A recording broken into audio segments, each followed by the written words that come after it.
এই কাম হৈছে আজি ক'ত সোমালো অকল এন্ধাৰ দেখোন এন্ধাৰে বাহিৰে গৈ দেখা নাযায়।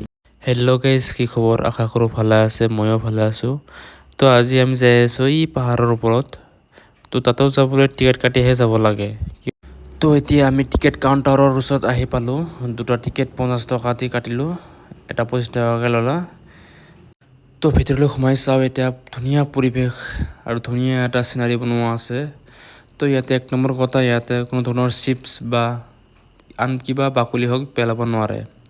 তো এই দৃশ্যটোলৈ মন কৰকচোন, এইখন এখন হ'ল ৰজা মহাৰাজাৰ কাৰাগাৰ, জেল।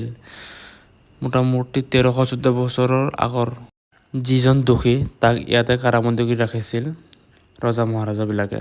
আৰু এই ঘৰবিলাক যে আছে, এই ঘৰবিলাকৰ কোনো ধৰণৰ ইটা ব্যৱহাৰ কৰা হোৱা নাই, অকল পাথৰ শিল এইবিলাক ব্যৱহাৰ কৰা হৈছে।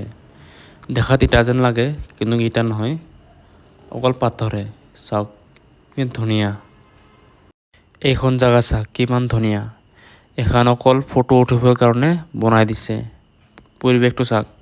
তো এতিয়া আমি ওপৰলৈ যাম, এবাৰ দৃশ্যটো চাওক। চব কিন্তু পাথৰ দিয়ে বনোৱা, এইবিলাক ইটা এটাও ব্যৱহাৰ কৰা হোৱা নাই, চব পাথৰ। এই চাইছে, চব পাথৰ, চিৰি যিমান আছে ৱাল চব পাথৰেৰে বনোৱা।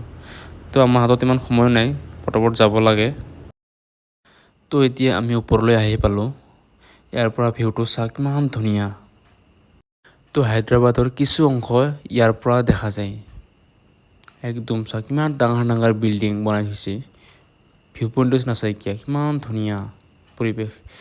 তো আমি বাহিৰলৈ ওলাই যাই আছিলোঁ।